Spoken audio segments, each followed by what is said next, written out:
Hello student, easy way to learning join energy में आपका स्वागत है।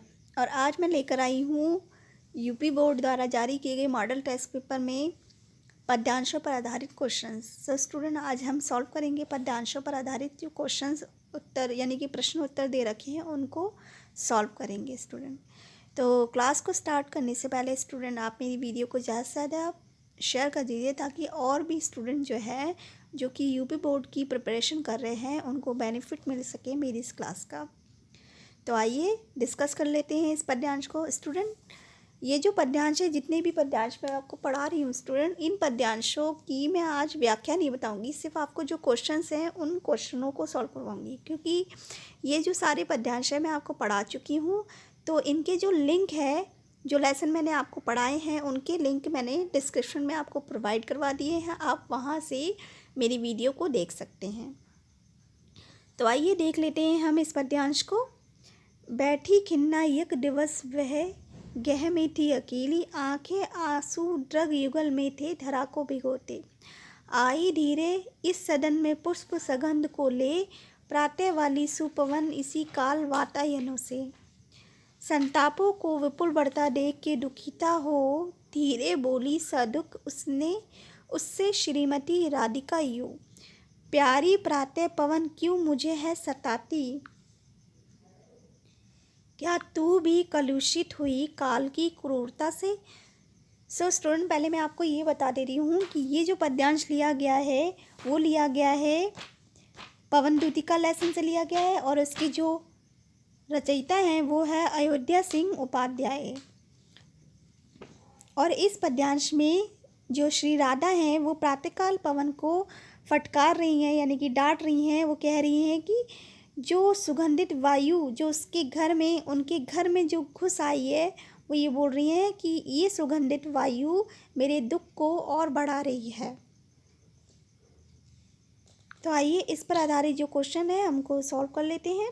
पहला क्वेश्चन है, प्रस्तुत पद्यांश के पाठ और कविता का नाम। तो पाठ का नाम है पवन द्युतिका और कवि का नाम है अयोध्या सिंह उपाध्याय। हरियोध। रेखांकित अंश की व्याख्या कीजिए। तो स्टूडेंट, ये है रेखांकित अंश, क्या तू भी कलुषित हुई काल की क्रूरता से।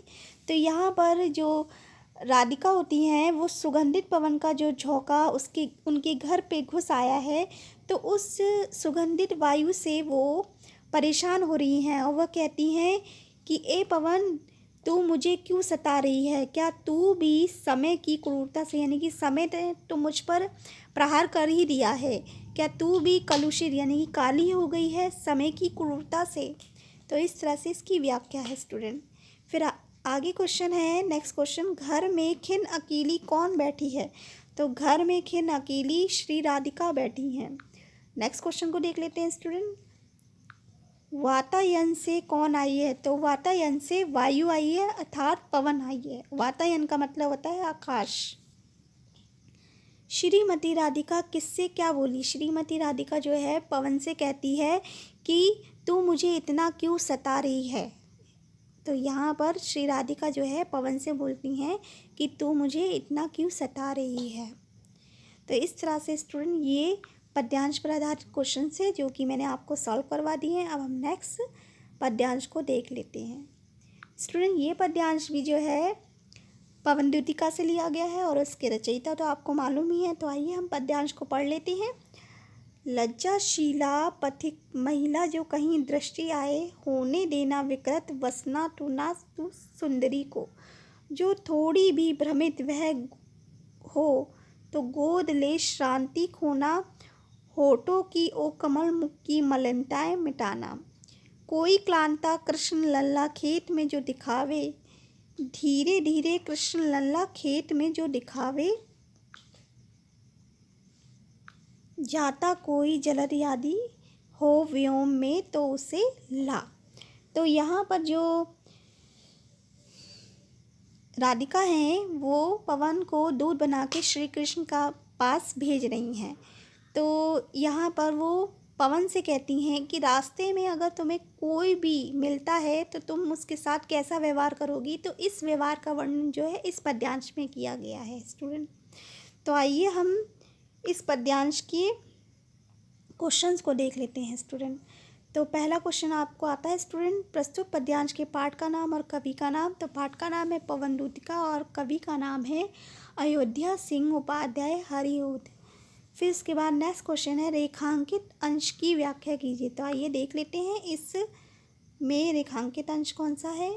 सो स्टूडेंट ये है रेखांकित अंश होठों की ओ कमल मुख की मलिनताएं मिटाना। तो यहाँ पर राधा के अनुसार जो पवन को दूत बनाकर श्री कृष्ण के पास भेज रही हैं, तो रास्ते में मिलने वाले जितने भी जो लोग मिलेंगे उन्हें, तो उसके साथ कैसा व्यवहार करना है, तो यहाँ पर राधिका जी पवन को बता रही हैं। तो राधा के अनुसार पवन जो है थकी हुई स्त्री की थकावट को धीरे धीरे उसके पास पहुँचे और उसके स्पर्श से, यानी कि अपने स्पर्श से उसकी थकावट को मिटा दे और उसके जो कमल समान दिखने वाले जो मुख है और होठ हैं उनकी मलिनताओं को, यानी कि जो उनकी धूल से मलिन हो गए हैं उन मलिनताओं को मिटाना। तो यहाँ पर राधा जो है वो पवन से कह रही है कि थकी हुई स्त्री की जो कमल मुख है और होठ हैं उनकी मलिनताओं को मिटाना। नेक्स्ट क्वेश्चन को देख लेते हैं स्टूडेंट।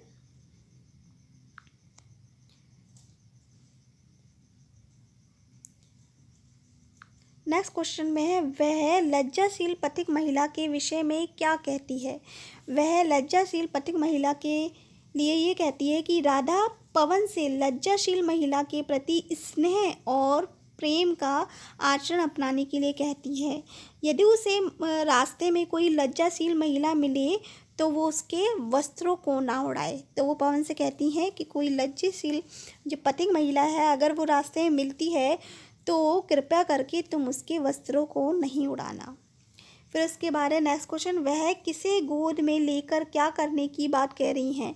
वो जो थकी हुई स्त्री है उसकी जो वो अगर थक गई हो ज़्यादा तो उसकी थकावट को उतारने के लिए उसके चारों ओर ऐसी ठंडक हवा, यानी कि उस हवा से उसे ऐसे गोद में लेना कि उसकी सारी थकावट मिट जाए।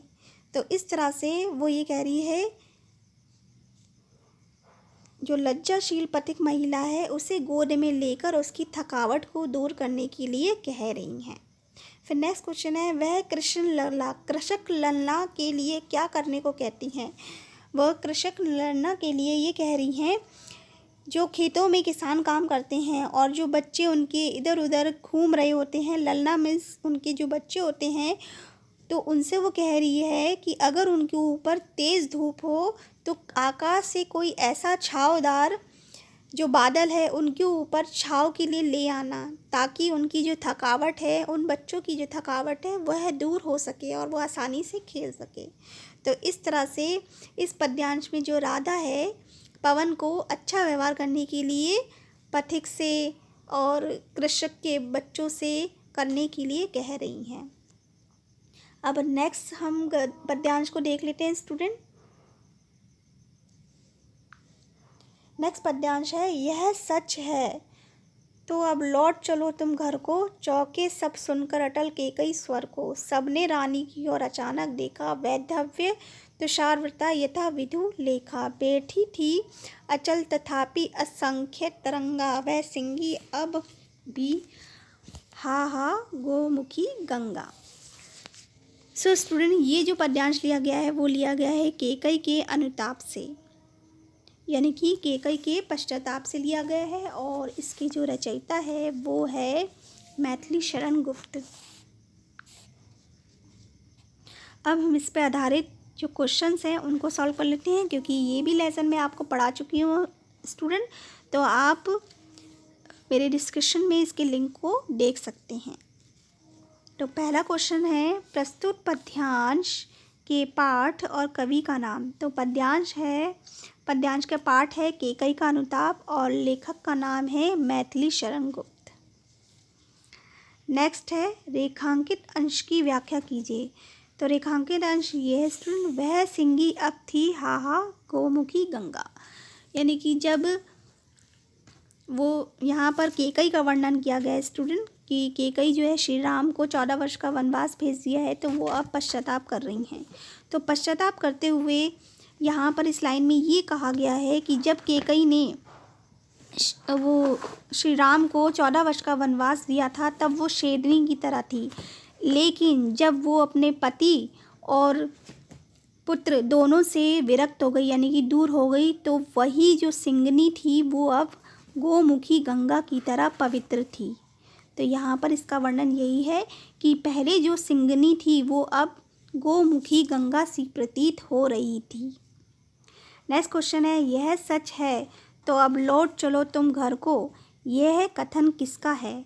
तो यह कथन था कैकई का, और वो ये कह रही थी श्री राम से कि यह सच है, क्योंकि श्री राम ने कैकई से कहा था कि इसमें आपकी कोई गलती नहीं है। तो वो ये कहती हैं कि अगर तुम मानते हो कि मेरी कोई गलती नहीं है तो अब तुम लौट चलो घर को। तो यहाँ पर कैकई जो है श्री राम से ये कथन कहती है। कैकई कौन थी और उसकी और अचानक सबने क्यों देखा? कैकई जो है भरत की माँ थी और उसकी और अचानक सबने इसलिए देखा क्योंकि वो अब पश्चाताप के आंसू लेके श्री राम के सामने खड़ी हुई थी और श्री राम से माफ़ी मांग रही थी। तो इस पर जब पहले उन्होंने श्री राम को 14 वर्ष का वनवास दिया तो लोगों को विश्वास नहीं हो रहा था, और इसी विश्वास से सब लोग अचानक से जो कैकई की तरफ देखते हैं कि वो कहते हैं कि जो स्त्री पहले सिंगी थी वो अब गोमुखी गंगा की तरह प्रतीत हो रही है। नेक्स्ट क्वेश्चन है, विधवा कैकई कैसी प्रतीत हो रही थी? तो स्टूडेंट लास्ट लाइन में ही दे रखा है कि जो पहले यानी कि विधवा जो कैकई थी वह सिंगी अब कैसे प्रतीत हो रही थी? गोमुखी गंगा की तरह प्रतीत हो रही थी। कैसे प्रतीत हो रही थी स्टूडेंट? विधवा कैकई जो है गोमुखी गंगा सी प्रतीत हो रही थी। सो स्टूडेंट ये था पद्यांश पर आधारित क्वेश्चंस। अब हम नेक्स्ट पद्यांश को देख लेते हैं स्टूडेंट। ये है नेक्स्ट पद्यांश। अब ये हम इसके क्वेश्चंस को भी देख लेंगे। पहले पढ़ लेते हैं इस पद्यांश को। निज जन्म जन्म सुने जीव ये मेरा, धिक्कार उसे था महास्वार्थ ने घेरा। 100 बार धन्य वे एक लाल सी माई, जिस जननी ने जना भरत सा भाई। पागल सी प्रभु के साथ सभा चिल्लाई, 100 बार धन्य वह एक लाल सी माई। शस्त्रों ने ये याद रखिएगा, ये रेखांकित अंश है, इसकी व्याख्या पूछ सकते हैं तो मैं अभी आपको बता दे रही हूँ। 100 बार धन्य वह एक लाल सी माई का मतलब ये है कि भरत ने जब 14 वर्ष का वनवास अपनी माता द्वारा दिए गए ये सुना तो भरत जो है वो खुद वनवास पे चले जाते हैं, उसी तरह से जिस तरह से श्री राम चले जाते हैं।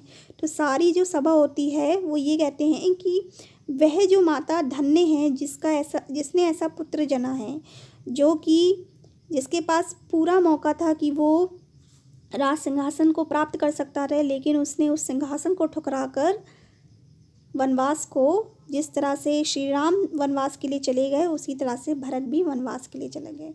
तो 100 बार धन्य है वह एक लाल सी माई। तो स्टूडेंट ये जो पद्यांश है आपको समझ में ही आ गया हो कि ये पद्यांश भी कैकई के अनुताप से लिया गया है और इसके जो रचयिता हैं वो हैं मैथिली शरण गुप्त। तो पहला क्वेश्चन हमने सॉल्व कर दिया है। पहला क्वेश्चन ये था कि प्रस्तुत पद्यांश के पाठ का नाम और कवि का नाम। तो पाठ का नाम है कैकई का अनुताप और कवि का नाम है मैथिली शरण गुप्त। नेक्स्ट क्वेश्चन को सॉल्व कर लेते हैं स्टूडेंट।